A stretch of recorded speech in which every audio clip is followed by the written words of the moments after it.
Je suis fier de toi. On pense que cette phrase est un compliment pour les enfants, mais ce n'est pas forcément le cas. D'ailleurs, certains enfants refusent même cette fierté qu'on leur impose parce qu'ils ne ressentent pas du tout de fierté eux-mêmes, voire même ils prennent ça pour une contrainte parce qu'on essaye de leur imposer un point de vue extérieur. Car c'est un peu ça. Quand je vous dis à vous, je suis fier de vous, en fait, je vous enlève la satisfaction d'accomplissement de vos propres réalisations.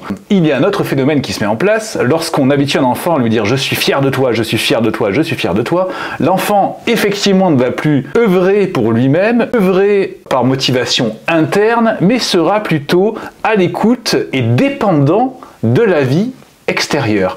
Alors, comment remplacer cette phrase pour que les enfants se sentent vraiment encouragés? On pourra par exemple leur dire « ceci est le résultat de tes efforts », soulignant ainsi les efforts qu'ils ont pu mettre en place pour arriver à un résultat.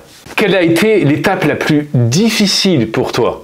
Là aussi, l'enfant va pouvoir dire « là, j'ai dû consentir beaucoup plus d'efforts pour réussir à surmonter cette étape-là ». Et il prendra ainsi conscience également de ce qu'il a appris en cheminant vers cet accomplissement. Et plutôt que de dire « je suis fier de toi », on pourra surtout dire « et toi, que penses-tu de ceci ?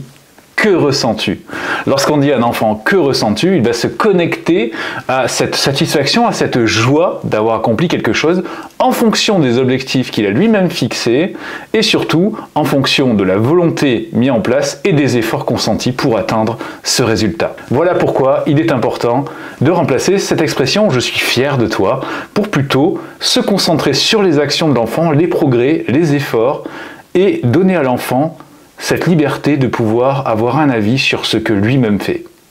À bientôt pour une nouvelle astuce.